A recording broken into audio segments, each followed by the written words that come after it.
Téléspectateurs de Canal King Télévision, nous voici sur ce plateau pour le numéro 1 de l'émission Monde du Travail, puisque nous sommes déjà en 2024 et c'est le premier numéro de l'émission Monde du Travail. L'émission Monde du Travail, comme nous ne cessons de les rappeler, concerne toutes les questions liées au travail dans tous les secteurs en République démocratique du Congo. Nous invitons les gens pour échanger sur tel ou tel autre domaine dans le cadre du travail. Nous avons invité pour ce premier numéro de 2024 le coordonnateur national de l'intersyndicale nationale du Congo et il est en même temps président d'un grand syndicat, la CDT. Bonjour président Guy Koukou Guédila. Bonjour monsieur Alain. Voilà, vous êtes revenu une fois de plus sur ce plateau de Canal King Télévision pour échanger sur les questions du travail, puisque vous êtes expert dans le monde du travail. C'est pourquoi nous ne cessons de vous inviter pour expliquer les questions techniques, professionnelles qui concernent les travailleurs, les travail. Donc, dans cette mouvance-là, et souvent, vous nous donnez des réponses appropriées et souvent, les téléspectateurs sont satisfaits. Nous vous avons invité sur ce plateau pour ce premier numéro de l'émission Monde du Travail, l'an 2024, pour parler des élections que la CENI venait d'organiser. La première question, pourquoi vous, en tant que syndicaliste, vous vous intéressez de ces élections politiques organisées par la CENI? Bien, monsieur Alain, je vous remercie pour la question. D'abord, merci pour nous avoir invités sur votre plateau. Et avant de répondre à votre question, je voudrais souhaiter à tous les travailleurs congolais, à tous les paysans, les fonctionnaires, les travailleurs, agents, fonctionnaires de l'État, les paysans, les chauffeurs, tous ceux qui sont dans le secteur informel, leur souhaiter les meilleurs vœux pour l'an 2024 et que cette année leur apporte bonheur et que ce soit encore une fois une année de travail pour nous tous. Et cela étant dit, pour revenir à votre question, pourquoi je suis intéressé ou nous sommes intéressés en tant que syndicalistes aux élections politiques. Mais, monsieur Alain, la même question, je peux vous la poser. Pourquoi vous vous êtes intéressé? Vous pensez que nous, on est moins congolais que les autres? À qui est-ce que ces élections n'ont pas intéressé? Ces élections, c'était un intérêt national.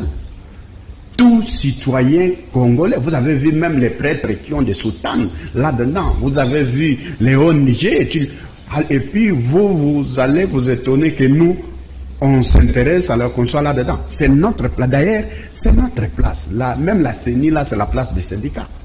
C'est nous qui avons l'expertise.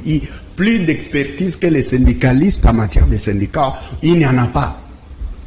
Plus d'expertise que les syndicalistes, il n'y en a pas.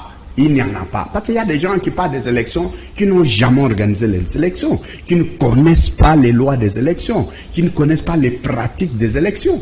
Mais moi, en tant que syndicaliste, je suis né, dès ma jeunesse, j'ai pratiqué les élections syndicales jusqu'au jour d'aujourd'hui. Donc je connais ce qu'on appelle les contentieux, je connais les difficultés d'organiser les élections, je connais les failles qu'il y a dans l'organisation des élections, je connais les pesanteurs, je peux en parler dans tous les sens sans consulter un document, parce que je vis, c'est ce que je vis, c'est ce que j'ai fait. Donc les élections nous intéressent parce qu'on devait choisir les premiers de nos citoyens, les premiers des citoyens congolais qui devaient présider à la destinée du pays. Et vous savez que les pays, les emplois, le travail, qui définit la politique du travail, c'est le gouvernement. Qui pilote le gouvernement, c'est le chef de l'État, c'est le gouvernement. Et le gouvernement est issu des élections. Donc cette question concerne en premier lieu les travailleurs. Parce que c'est avec le gouvernement que nous allons négocier nos salaires. C'est avec le gouvernement que nous allons parler des conditions de travail, de nos salaires. C'est avec le Parlement que nous allons demander qu'on vote les lois en faveur des travailleurs, les avantages des fonctionnaires, agents de l'État. C'est avec toutes ces institutions. Et donc, quand la mise en place de ces institutions-là arrive, ça doit faire l'objet de notre attention au plus haut point. Donc, nous sommes les plus intéressés, s'il faut le dire, les plus intéressés, parce qu'il y a des situations qui votent, les citoyens, qui votent, et puis après, bon, ils rentrent dans leur case. Mais nous, dès qu'on met les institutions en place, d'abord, vous devez savoir que le gouvernement est notre partenaire. Le gouvernement est notre partenaire, et le gouvernement sort d'où? Des élections. Le Parlement aussi sort d'où? Des élections. Le président de la République, qui est celui qui doit réguler l'arbitrage, qui doit faire l'arbitrage des conflits, des institutions, il est ici où? Des élections. Dis-moi, à quel niveau, à quel endroit nous ne sommes pas intéressés dans la question? Donc, c'est nous qui sommes les premiers intéressés. Mais, Président, vous avez dit que vous êtes expert en organisation des élections, vous êtes expert électoral, puisque souvent, dans vos déclarations, vous parlez au niveau des syndicats, vous organisez chaque 3 ans les élections. Est-ce que les élections syndicales que vous organisez et les élections politiques que la CENI vient d'organiser, il y a des différences? Oui, mais d'abord, tout ce qu'on appelle élection obéit au même principe. C'est le même principe. Le principe des coefficients électoraux est le même. Le principe des règles dans l'égalité est le même. Les principes dans le fonctionnement, dans la gestion du conflit, dans les contentieux, ce sont les mêmes règles. L'équité entre les compétiteurs, c'est les mêmes. C'est l'élection qui ont les mêmes principes, sauf que nous, c'est au niveau des entreprises, au niveau syndical, les autres, c'est au niveau politique. C'est la seule différence, mais les principes sont les mêmes. Dans votre déclaration, pour remercier d'abord la CENI, donc l'appréciation, parce que vous avez tenu une rencontre pour apprécier l'architecture électorale et jusqu'au niveau des élections, vous avez, dans cette déclaration, proposé ou demandé au gouvernement que les syndicalistes et les syndicats soient intégrés dans l'organisation des élections politiques, puisque vous en avez l'expérience. Oui, mais M. Alain, parce que d'abord nous partons de la Constitution. Dans la Constitution, lorsqu'on parle de la société civile, parce qu'il y a de l'amalgame, et je peux vous parler à une autre émission de ce qu'on appelle la société civile, parce qu'il y a à boire et à manger là-dedans. La société civile aujourd'hui, c'est devenu une soupe qui est imprégnable, une soupe qui donne de la diarrhée dans les ventres. C'est quelque chose, et nous attirerons même l'attention du gouvernement, parce que une société civile, ça doit être une société civile organisée, une société civile qu'on peut suivre, avec qui on peut parler, avec qui négocier. Pas des gens, des trucs qui naissent du néant, des trucs qui naissent, on ne sait pourquoi, et puis qui ne sait qui finance, ça vient d'où, et pour faire quoi? Non, pour besoin de la... C'est comme si on met des trucs en place et personne ne contrôle cela. Chaque chose doit être contrôlée. Nous, les syndicats, nous sommes contrôlés par des lois. Il y a le code du travail. Il y a un ministère auquel on répond. Il y a des principes avec lesquels on fonctionne. On n'existe pas comme ça. Il n'y a pas quelqu'un dans un pays qui peut être un électron libre. Il n'y a pas de structure qui doit naviguer dans tous les sens. Ça n'existe pas, sinon ce n'est plus un pays. Le monde aujourd'hui est devenu dangereux. Le monde aujourd'hui, tout ce qui fonctionne, tous les gouvernements du monde ont pris les dispositions pour contrôler tout le monde. Parce que maintenant, dans le monde entier, chacun est devenu un danger pour chacun. Donc, tout le monde est un danger pour tout le monde. Il faut que tout le monde soit contrôlé, il faut que tout le monde soit surveillé. Donc, nous, en tant qu'organisation syndicale, nous avons de l'intérêt, nous avons de l'expertise, parce que d'abord, les acteurs qu'on vote, ce sont des acteurs qui doivent discuter avec nous, qui doivent négocier. Nous avons intérêt qu'on ait des bons dirigeants, parce qu'ils doivent être ceux avec qui nous allons parler, pour qu'ils nous écoutent, pour qu'on se comprenne avec eux. Ça, c'est un. Deux, ça doit être des gens qui ont une expérience, qui apportent une expertise. Laisse-moi vous dire que ce sont les travailleurs, les fonctionnaires, qui souffrent de plus dans ces histoires de personnes qu'on vote, ou de personnes qu'on nomme dans les entreprises, ou dans le gouvernement. Il n'y a pas plus de gens qui souffrent comme les travailleurs, comme les fonctionnaires de l'État. Pourquoi? Parce que Il ne gère pas bien. Si on nomme quelqu'un qui va gérer une entreprise, il ne gère pas bien. Demain, il y a un paiement. Qui va payer? C'est le travailleur qui paye. Qui va souffrir? C'est le travail qui souffre. C'est la société entière qui souffre. Donc, il n'y a pas de gens plus intéressés dans des questions. Et nous voulons, quand on parle de ces questions, que tout le monde soit sérieux. Qu'on soit sérieux, parce qu'un pays, c'est un bien qu'on doit garder, c'est un bien commun qu'on doit protéger. Un pays, ce n'est pas n'importe quoi. On ne vient pas, on ne laisse pas, même la gestion du pays, on ne laisse pas au premier venu. On ne laisse pas aux gens qui viennent. Vous suivez aujourd'hui même en Europe. On est en train de parler de l'immigration. Quand on parle de l'immigration, c'est les mots. On parle des étrangers. Ils sont revenus sur des principes qu'ils avaient avant laissé écouler. Ils parlent de l'immigration. C'est devenu maintenant les leitmotifs dans tout l'espace européen. Alors que c'était une question qui était déjà dépassée. Donc, ça signifie qu'un pays, on les gère avec la plus grande rigueur et on ne laisse pas n'importe qui faire n'importe quoi dans un pays. Sinon, c'est plus facile. Parce que nous, les Congolais, la spécialité, tout le monde se plaint toujours des problèmes qu'on a dans la société. Mais personne ne prend le temps de dire d'où viennent ces problèmes et qui est responsable. Dans la mémoire collective, quand il y a un problème, on pense que c'est toujours le voisin qui... C'est l'autre qui l'a fait. Le mal que nous avons, c'est l'autre. Et pourtant, nous-mêmes, nous sommes dedans.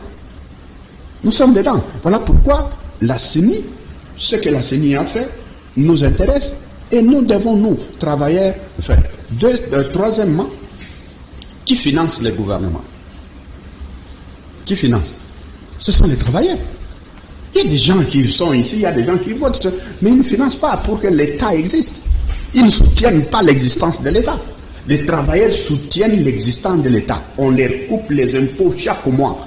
Toi, tu travailles, si tu as un salaire, Alain, on te coupe, on ne demande pas ton avis. On te coupe pour que l'État fonctionne. À la source. On coupe à la source. Il y a des gens qui financent l'existence de l'État.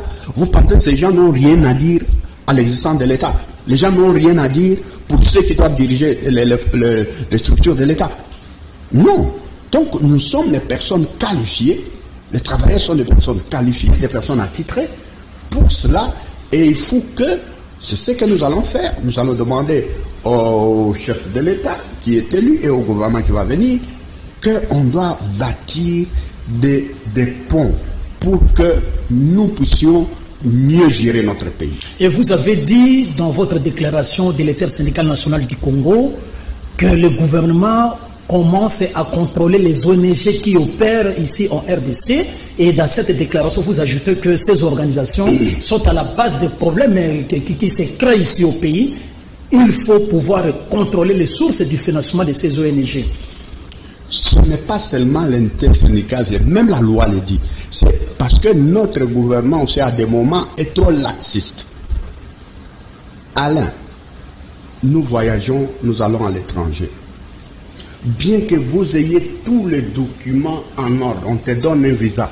Quand tu arrives en plus chez eux, celui qui t'a donné, c'est leur ambassade, leurs représentants, mais quand tu arrives, on recommence à examiner les documents que leurs préposés ont approuvés. On contrôle tout le monde. On doit savoir, tu fais quoi. Même si tu as l'argent, on doit savoir où est-ce que tu prends ton argent pour exister. Et dans quel but. Si on te finance, on doit savoir qui te finance et pourquoi il te finance. Parce qu'il n'y a pas des actes, il n'y a pas d'action sans intérêt.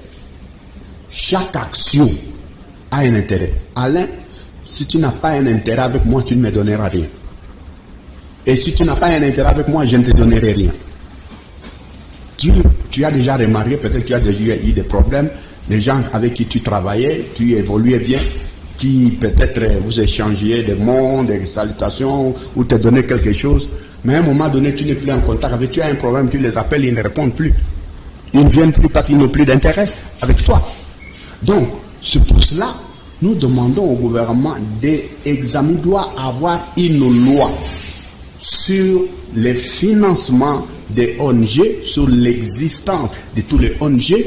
Aucun pays étranger ne peut se permettre de venir financer les choses au Congo sans qu'on puisse savoir pourquoi il les finance.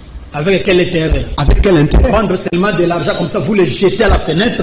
Oui, parce que M. Alain, certaines ONG dans notre pays sont créées par des multinationales, sont créées par des ONG internationales. Pour contrôler la RDC. Qui existent dans leur pays, ils disent nous étendons nos actions dans d'autres pays. Et comme la RDC semble être un pays qui a comme un passoire, il dit c'est là. Et quand ils arrivent, ils n'obéissent à aucune loi. Et ils font non.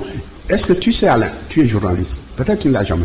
Tu sais qu'au Congo, 80% ou 70% de ONG sont à l'Est. C'est à l'Est du pays. Et pourquoi cette concentration? C'est une question. Pourquoi cette concentration? C'est de ces ONG là-bas à l'Est. Et pourquoi seulement à l'Est? Pourquoi à l'Est? Et tu sais ce qui se passe à l'Est, non? Tu ne sais pas ce qui se passe à l'Est? Bien sûr, c'est connu de tout le monde. Qu'est-ce qui se passe à l'Est? Il y a de l'ordre là-bas. Il y a trop de problèmes là-bas. Et c'est là aussi qu'il y a trop d'ONG là-bas. Et les gouvernements voient les dangers venir, voient les choses venir. Ils ne prennent pas toujours de précautions. Ils ne prennent pas toujours de l'avance. Non, c'est un pays. Les gouvernements ont le rôle de protéger la nation et d'interdire tout ce qu'ils sentent comme un danger. Toute personne, les groupes de personnes qui représentent un danger pour une nation dans tous les pays, même aux États-Unis. Tu n'as pas entendu aux États-Unis, même les entreprises chinoises. En fait, les entreprises. Alors, dites-moi, pourquoi dans notre pays, ça doit être comme ça? Pourquoi? Et d'autres ONG n'ont pas de financement, n'existent que parce qu'ils sont financés de l'extérieur. Ils n'existent que par ça. Or, tu sais, celui qui donne l'argent, c'est celui qui donne la mission. Je ne peux pas te donner l'argent si je ne t'ai pas donné une mission. Bien sûr, on dit, il y a un adage qui dit, la main qui donne, c'est celle qui contrôle. Alors, bon, maintenant, dites-moi pourquoi il y a un foisonnement ces derniers temps, si tu n'as pas remarqué, il y a un foisonnement, une multiplication des ONG qui ne dit pas son nom, dans tous les sens. Et pour quelle action? Sur terrain, il y a quoi? Et on les sent, ils sont beaucoup plus dans les déclarations politiques que dans les actions sur terrain. On ne voit pas ce qu'ils font, ce qu'ils rapportent, l'intérêt pour la communauté. Par définition, la société civile, les ONG, ce sont des organisations qui ont l'ancrage dans des communautés, c'est-à-dire dans des groupes, des tribus, des villages, de ceci. Ils font des choses pour ces communautés-là. Mais ici, chez nos ONG, c'est quoi? Ces ONG, ils ont juste un bureau, c'est papa, maman, c'est une famille ou un groupe de gens qui sont des familles dans les ambassades, qui sont financées dans les ambassades. Et interviennent même au niveau politique. Et avec des déclarations politiques et tout ça. Et regardez pendant, si vous avez remarqué, pendant les élections ici, la majorité des interventions venaient de qui? La valence même des interventions. Ça venait de qui? C'est de ONG. Bien sûr. Ça s'est demandé. Ah, moi, je me suis même réveillé, j'ai dit, ah, mais il y a tellement de bruit de ONG sur ces affaires d'élection. Donc, ils sont constitués seulement pour les élections. Est-ce que la population, les élections ont lieu seulement une fois tous les 5 ans? Et donc, ils existent pour attendre la 5e année des élections. Et ils font quoi sur le terrain? Mais non, nous, on a besoin du travail. On a besoin qu'on crée des emplois. On a besoin que les sociétés existent, qu'on engage les chômeurs, qu'on engage ceux qui manquent. La société ne va pas se développer. Même les élections ici politiques disent, bon, allez, peut-être je vais décevoir des gens. Les élections n'est pas une priorité pour les nations. Ce qui est une priorité, c'est le travail. Tu vis de ton travail. Nous avons fait des élections ici pour voter un seul homme. On a pour élire un président, une personne seulement. On a dépensé 1 milliard, combien de millions, je ne sais pas, je n'ai pas les chiffres exacts, mais vous avez suivi 1 milliard, 200 millions, je ne sais pas comment. Et pour élire une personne. Dis-moi avec 1 milliard, qu'est-ce qu'on ne pouvait pas faire? Combien d'écoles on aurait construit? Combien de routes? Combien d'hôpitaux? Combien de choses qui allaient bénéficier à combien de routes? Combien de kilomètres de routes? Vous voyez? Et on tourne à rond, on dépense trop d'argent. Tout l'argent là. Vous allez ici à l'hôpital, on manque même un truc. Il n'y a pas des aspirines. Il n'y a pas de seringue. Il n'y a même pas un microscope. Il n'y a pas tout. Et puis, on a dépensé 1 milliard pour qu'on élise une personne et un groupe et 500 députés. 500 députés. Et la population gagne quoi? Dis-moi, la population gagne quoi? Et entre une communauté qui atteint un hôpital, si on construit un hôpital et par exemple 10 km de route dans une contrée, ces gens-là gagnent, ça va leur permettre d'approfondir leur agriculture, de créer des marchés, vendre les bords de la route parce que les véhicules vont passer, il y aura d'architectes. Le désenclavement, le développement. C'est beaucoup plus d'avantages que on va dans les élections qui restent les autres qui sont en train de contester. Et même, j'ai entendu même qu'il faut reprendre. D'autres demandent qu'on reprenne. Donc on doit redépenser encore 1 milliard. Attends. Donc nous là, on travaille, on coupe les impôts pour que les gens se querellent quoi. Pour qu'on revienne là-dedans. On attend des routes, les routes ne viendront pas, il faut qu'on recommence les choses. On attend. Alors vous voyez que, c'est-à-dire, non. Et quand on vote, les gens qui devaient venir aux élections, ce sont des gens qui ont travaillé, qui ont approuvé une expérience dans leur domaine, là où ils ont travaillé, hors de l'État, et ils viennent donner. Merci beaucoup, Président. Les décideurs vous ont suivi, vous demandez à ce qu'il y ait contrôle des organisations qui interviennent ici en RDC, surtout au niveau de leurs sources de financement, et vous avez plaidé également pour l'intégration des syndicalistes et des syndicats dans l'organisation des élections. Et merci beaucoup. Nous abordons cette question des élections que la CENI venait d'organiser. Au niveau de l'inter-syndical national du Congo, quelle est votre impression du début jusqu'à ce stade de ces élections que la CENI a organisées? Oui, en tout cas, je dois dire la vérité. À la vérité, la CENI, j'avais un peu de doute pour Kadima. Tellement, moi je ne le connais pas. Les gens parlaient tellement en mal de ce monsieur. Je me suis dit, pourquoi on a pris une mauvaise personne comme ça? Mais quand j'ai vu comment les choses se sont passées maintenant, je me dis, cet homme, c'est un expert. Il est vraiment un expert. D'abord, sa sérénité contre tous ceux qui les contestaient, tout ce qu'on disait de lui. Et vous devez savoir que M. Kadima a été nommé avec 2 ans de retard. 2 ans de retard. 2 ans de retard. Tous les CENI qui ont fonctionné avant ont fonctionné pendant 5 ans pour préparer les élections. Lui, il a fonctionné pendant 3 ans. Et même après l'avoir désigné, il y a eu des contestations. Je pense que tu as suivi. Ça a pris, je pense, 3 ou 4 mois. Et le monsieur a pris les choses en retard. À cela s'est ajouté les difficultés. Le gouvernement n'a pas financé direct. Il y a eu un peu de problèmes pour financer. Il y a eu... Et voilà un monsieur qu'on disait corrompu, qui est ceci. Moi, je croyais qu'il allait programmer encore les choses comme Nanga. À la différence de Nanga, Nanga avait eu 7 ans pour organiser les élections. Les élections se sont passées en 2011, ok, pour un mandat qui devait s'achever en 2016 pour organiser les élections. Les élections ont eu lieu en 2018, c'est-à-dire avec 2 ans de retard. Donc Nanga a pris 7 ans pour venir nous donner des élections que lui-même a dit des compromis. Mais ce monsieur Kadima a pris 3 ans. 3 ans. 2 ans de retard. Et à la date constitutionnelle. Parce que j'ai suivi aussi les gens qui disaient, il y a des gens qui disaient non, il devait reporter.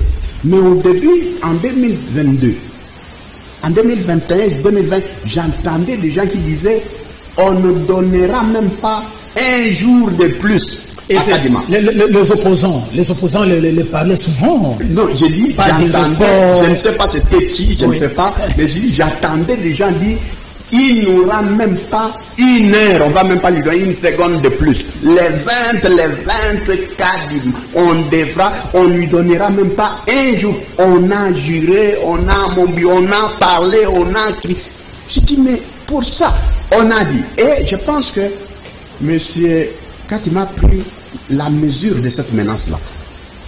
Il a dit, oh, alors, on va organiser, coûte que coûte les 20. Même moi, franchement, honnêtement, je disais, on doit reporter les élections.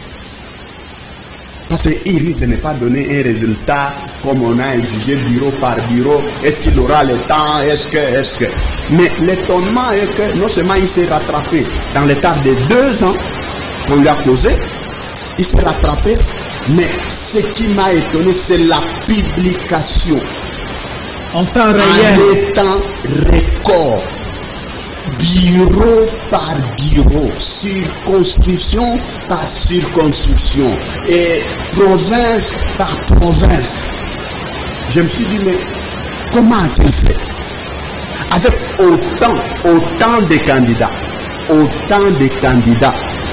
dans tous les niveaux, on n'a jamais eu autant de candidats. 26 candidats présidents, plus de combien de mille? Combien de milliers de candidats députés, je ne connais même pas le chiffre. Donc, comment ont-ils fait? Et même les municipaux, pour la première fois. Et les voilà. Ce monsieur-là a étonné. Non seulement il a étonné, même la Senko, la plus dubitative, Senko et l'église protestante, sont finalement à la publication ici, j'ai entendu qu'eux aussi ont constaté qu'un candidat a recueilli tellement de voix, même la 5 ans, c'est-à-dire ils sont retombés d'accord avec Kabila. Mais je crois, par rapport aux critiques qu'on faisait de lui, et parfois on a fait, je suivais les critiques qu'on faisait, même moi aussi je les faisais contre lui en tout cas. Mais on dit les routes. On dit non, ça n'a pas fonctionné. On dit non, panne de machines. On dit oh non, l'électricité dans les coins, on devait allumer. Et les responsables, ceux qui ont dit c'est Kadima. Mais ce n'est pas sa responsabilité de construire des routes. Ce n'est pas sa responsabilité de mettre les courants. Ce n'est pas sa responsabilité d'avoir des hélicoptères pour déployer partout. Ce n'est pas sa responsabilité d'avoir des bateaux, des avions, de ceci pour faciliter. Ce n'était pas sa responsabilité. Lui avait besoin de matériel sur les sites. C'était ça sa responsabilité. Mais la route, c'est l'État qui devait construire. L'État, c'est les acteurs qui devaient créer tout ça. Donc voilà ce monsieur-là qui presque a organisé les élections contre tous. Contre nous tous. Et à la fin de compte, tout le monde se retrouve. Tout le monde. Je pense, on l'a trop critiqué, mais il faut aussi les féliciter. Et au niveau du déroulement de ces élections, quelle serait l'appréciation de l'intersyndicale nationale, le déroulement des scrutins? Non, le scrutin a été extraordinaire. Vous savez, moi-même, j'ai fait des voyages. Pendant les moments de campagne ici, j'ai fait certains voyages. Je voulais vérifier moi aussi. Parce qu'il y avait... À l'étranger? Non, à l'intérieur. J'ai fait les voyages à l'intérieur ici. Je voulais vérifier aussi. Mais j'ai vu aussi que les résultats sont conformes. Parce que même en passant les affiches de certains candidats, c'était invisible. Moi-même, je me suis demandé, mais pourquoi les autres, je ne vois même pas les affiches? J'ai parcouru des étendues, des provinces, je n'ai pas vu. Je dis, oh. Et il y avait, en tout cas pour la vérité, 2 candidats présidents, où il y avait quand même des effigies, mais en tout cas, le président gagnant, il avait, par exemple, à Kinshasa, ça ici, tout le monde est ici à Kinshasa, vous êtes à Kinshasa, vous avez vu les effigies de qui? S'il y avait 5000 effigies. Au niveau de la présidentielle? Oui. J'avais plein d'effigies de qui? Non, c'est vous avez la parole, président. Non. Donc, je crois que, alors, honnêtement, nous devons avoir un peu d'honnêteté. Quand les choses vont mal, il faut dire que ça ne va pas. Quand ça va aussi bien, il faut les reconnaître. C'est notre pays. Je vous dis, nous n'avons pas deux pays. On ne peut pas continuer à victimiser notre pays, à détruire la réputation de nos pays. Tout le monde, il y a des gens même qui travaillent pour que les gens trouvent que ça ne va toujours pas au Congo. Non. Dans ce Congo, il y a de bonnes choses. J'ai dit, ce monsieur de Kadima, je pense qu'il doit être un expert en Afrique. Je vous dis la vérité. Et c'est pour cette raison que vous félicitez la CENI. Vous félicitez la CENI d'un expert en Afrique. En déplaise à ceux qui ont des sentiments. Moi, je n'ai pas de sentiments. Je ne les connais même pas moi. Je ne les connais pas. Je ne l'ai jamais vu comme ça moi. Mais j'ai dit ce que j'ai vu par rapport à 2006, par rapport à 2011, par rapport à 2018. Ce monsieur, si on lui avait fait la confiance qu'on a fait aux gens qui ont dirigé la CENI en 2006, en 2011, en 2018, je pense qu'il pouvait aller. Parce qu'aussi, on ne lui a pas facilité la tâche. Vous avez félicité la CENI dans votre déclaration syndicale? Oui, nous avons félicité la CENI. Non, nous sommes comme ça. Vous savez, à l'époque, je venais ici pour à Lingate, l'IGF. Quand tout le monde était contre l'IGF, au début, quand il a commencé, nous on disait, c'est l'intersyndical qui soutenait l'IGF seul. Je venais ici dans vos micros. Je n'ai jamais vu à Lingate. On l'a fait. Quand quelqu'un fait du bon travail pour ce pays, il faut le féliciter.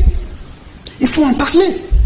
Nous avons des meilleurs citoyens dans notre pays. On ne veut pas, on veut les détruire, on veut donner leur image noire, alors qu'ils sont meilleurs. Nous avons des messieurs qui sont des meilleurs messieurs dans notre pays. Qu'ils soient d'un régime ou de l'opposition, ça m'importe peu. Ce qui importe, on doit chercher des citoyens de qualité dans notre pays. Et quand il y en a, il faut les protéger. Quand vous les découvrez, protégez les meilleurs de nos enfants. Il faut les protéger, les meilleurs de nos citoyens. On doit parler d'eux aussi. Le Congo n'est pas que du noir. Il y a de bonnes choses. Il y a des pays où on a... Et l'exclusivité ici, c'est que, vous avez suivi dans notre déclaration, c'est le premier cycle où on n'a pas exclu les gens. Dans d'autres cycles, même les présidents Katumbi étaient exclus, le mandat passé. On ne pouvait même pas. Il s'est arrêté à la frontière, de l'autre côté, de Lubumbashi. Il ne pouvait même pas mettre son pied. Et même ici, il y avait une loi. On a dit on accepte même ça. C'est la CENI qui a donné le ton. Il y a même des gens qui ont accusé la CENI, a dit non, on accepte tout le monde. Qu'on joue, que les meilleurs gagnent. Et heureusement qu'on a fait ça. Imaginez si on ne l'avait pas fait. Le prétexte serait déjà donné. Les élections ont été organisées pendant, comme vous venez de le dire, pendant 3 ans. Aujourd'hui, il y a eu proclamation des candidats présidents de la République. Quelle est la position de l'intersyndicale concernant les candidats présidents de la République, Félix Tshisekedi Tshilombo, qui a été proclamé par la CENI? Non, mais notre position est claire, Alain, vous étiez là. Nous, les scrutins, tous les observateurs internationaux, parce que les gens, ce sont l'opposition, la société civile a exigé qu'il y ait les observateurs internationaux. C'est ça aussi, moi, c'est ça. Vous avez vu dans notre déclaration. Les gens veulent les élections. Ils refusent les résultats des élections. Oh, Alain, vous voulez un match? Et puis quand on arrive à la fin, on donne le non, on ne veut pas de... Oh. Il faut revenir à la case du départ. Donc, et qu'est-ce qui dit que si on recommande, vous allez encore reconnaître? Et si on revient à la même chose? Parce qu'on a dit tous les experts ont donné les mêmes résultats. Au moins ceux qui sont crédibles. Je ne parle pas des ONG qu'on a fabriqués. Je parle des observateurs intermaison, Carter, SADC, même les gens de l'Union européenne. Il y avait un groupe qui est resté ici. Senko. Parce qu'il y a des gens qui disaient qu'ils vont se référer seulement au verdict de Senko. Alors, cette fois-là, au moins, même la Senko a dit une chose et la même chose. Mais malgré cela, il y a des gens qui refusent. Bon, vous voulez quoi alors? Soit on dit qu'il n'y a plus des élections. Parce que si vous dites élections, vous n'acceptez pas les résultats, à quoi servent les élections? On fait des élections pour prendre, pour consommer les résultats. C'est ça. Et puis les élections parfaites, il y en a où? Même aux États-Unis, vous avez suivi Daïden est là. Jusqu'aujourd'hui, il y a un procès entre Donald Trump. Et à sujet de quoi? Au sujet de quoi? Des élections. Ok, président, nous sommes en train de chiter. Maintenant qu'il y a un candidat président de la République. Il n'y a pas de candidat président de la République. Il y a président de la République qui a été proclamé. Il y a un président qui a été proclamé par la CENI. Résultat provisoire. Voilà. Vous, en tant que syndicat, puisque votre travail c'est de défendre les intérêts des agents et fonctionnaires de l'État, les travailleurs d'une manière générale en RDC, qu'est-ce que vous pouvez dire en termes d'attente en tant que travailleur, en tant que syndicat? Qu'est-ce que vous attendez du président? Bon, Alain, il y a des choses que nous d'abord en tant qu'intersyndical, on a félicité le président de la République élu, M. Félix Antoine, Tshisekedi Tshilombo, on l'a félicité pour son élection brillante. Et nous avons dit, vous avez vu dans nos déclarations, en tout cas depuis les élections qui ont commencé en 2006, c'est le président le mieux élu. C'est le président le mieux élu parce que ces challengers, ceux qui viennent après lui, hein, il a fait, si c'était à l'école, on allait dire grande distinction. Donc 73%, ceux qui viennent après, c'est 18%, c'est 5%, c'est 0, quel est fossé? Donc vous voyez, comme dit le Quinois, même pas dans genou. Donc vous voyez, c'est quelqu'un qui a été mieux élu. Je pense au-delà de ce qu'on peut appeler sa victoire. Moi, je crois qu'il n'y a pas la victoire, d'abord, n'existe pas pour lui. C'est le triomphe de la démocratie, c'est la victoire du peuple, mais je pense sa victoire doit l'interpeller. Pourquoi les gens l'ont élu? Je pense que le président, plus que son mandat antérieur, devra être sévère envers lui-même et envers ceux avec qui il va travailler. Parce que pendant sa campagne, je pense lui-même a vu, il a été déçu, même trahi par les gens, même les gens qui l'accompagnaient, on les huait en sa présence. Les gens qui lui faisaient des rapports, qui ont fait ceci, qui ont travaillé, on les appelait des voleurs en sa présence. Nous voulons, comme je dis, je ne voudrais pas tout dire ici. Si le président nous donne l'occasion, parce que nous sommes les partenaires du gouvernement, et il est le premier travailleur de la République, il a devoir, normalement, selon la Constitution, il a devoir, l'obligation de recevoir les partenaires sociaux comme nous. Les syndicalistes. Oui, parce que nous sommes la structure officielle, la représentation officielle de tous les travailleurs de la République démocratique du Congo. Nous venons des élections, nous aussi, Alain. Nous, les élections, on a publié le mois de septembre. Vous avez suivi. Sur les élections qui ont eu lieu aussi sur le plan national. Nous, on n'est pas des syndicats ou des ONG, des gens qui sont autoproclamés. On est des syndicats élus sur l'ensemble de la République. Monsieur, j'ai les mêmes mandats, même plus de mandats que... Parce qu'il y a, vous savez, même certains députés ont été élus dans un petit coin, dans une province. Nous, on est élus sur l'ensemble du territoire. J'ai les mandats du territoire. Comme, ça dit après le chef de l'État qui est élu par tous les Congolais, c'est nous les syndicats qui sommes élus par chaque province, par tous les travailleurs de toutes les provinces. C'est ça.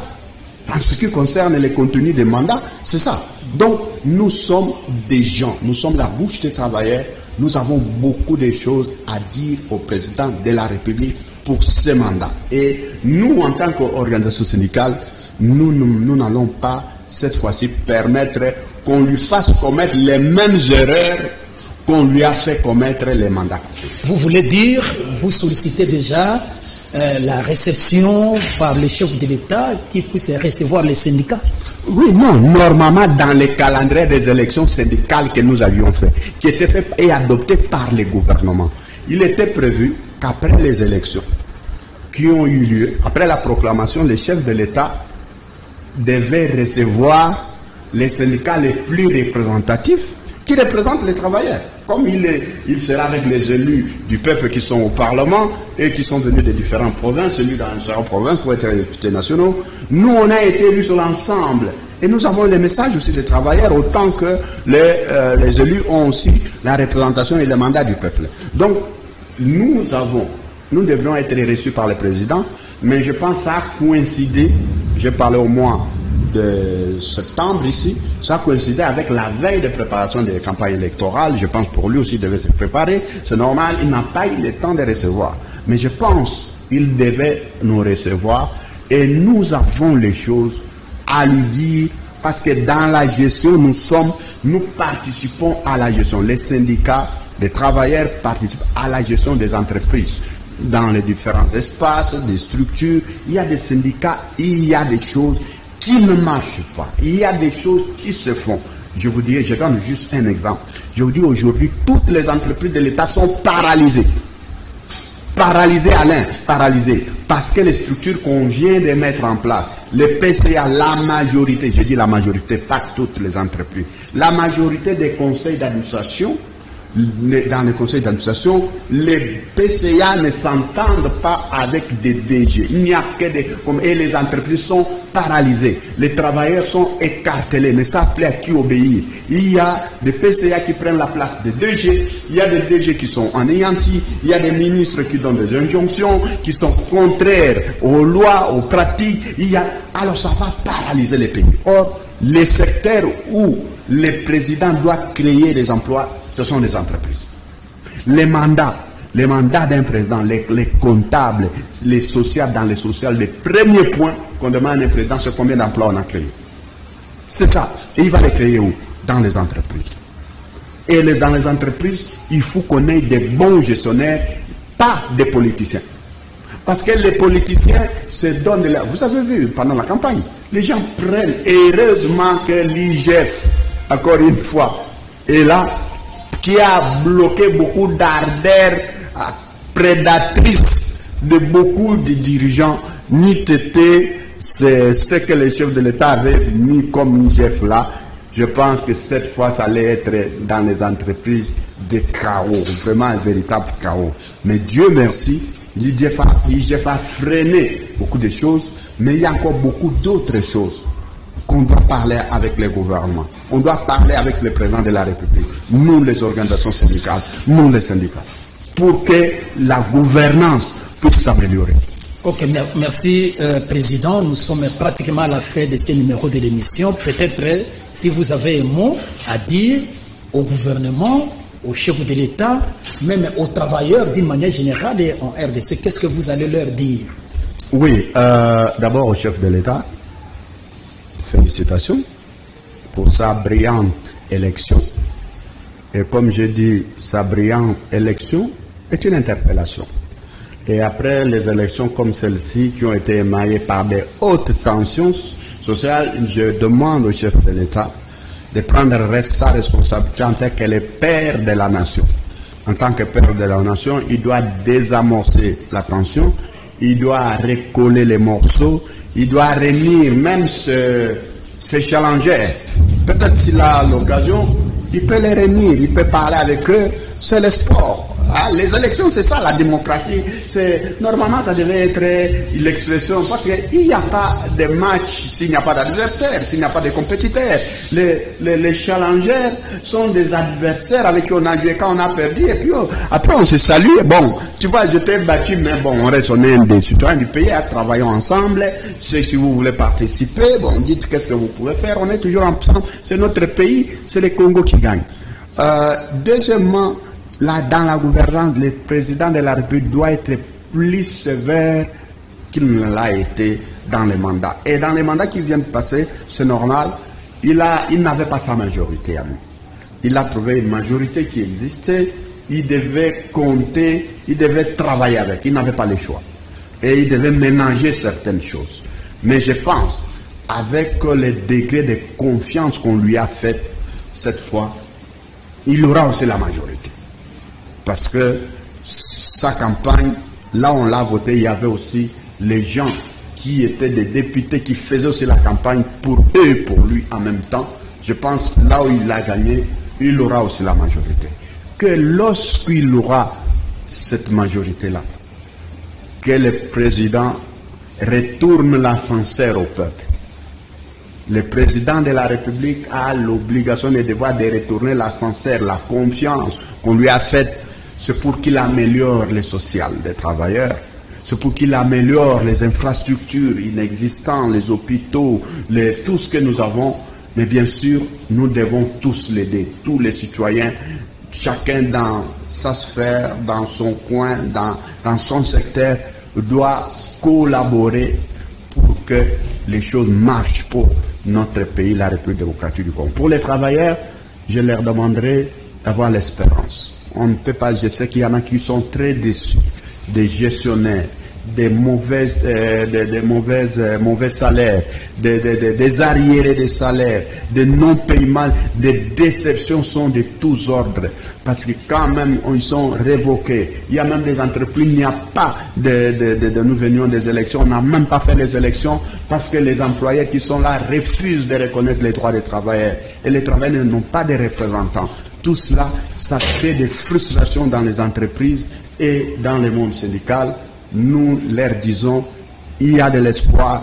Je pense avec le nouveau gouvernement, nous allons encore travailler pour qu'on améliore les secteurs du travail, les conditions du travail, pour qu'on vote des consignes, des arrêtés, qu'il y ait des contrôles. Nous avions fait la pression, les mandats qui venaient de passer, pour qu'on augmente le nombre des inspecteurs. On doit faire l'inspection des entreprises pour vérifier si les conditions de travail sont respectées, si les droits des travailleurs sont respectés. Si les inspecteurs ne circulent pas, ça ne marchera pas. Et nous allons continuer à faire pression au gouvernement, au ministre du Travail, pour que ces choses, ces plans-là qu'on a fait ensemble puissent être déployés pour qu'il y ait beaucoup plus de rigueur dans le monde du travail et que les social des travailleurs puissent s'améliorer.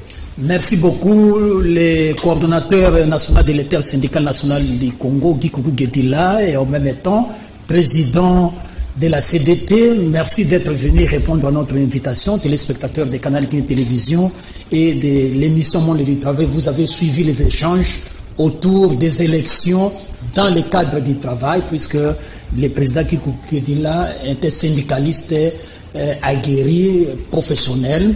Il vous a expliqué ce que les travailleurs, les agents et fonctionnaires de l'État attendent du président de la République, Félix Tshisekedi, qui vient d'être élu massivement.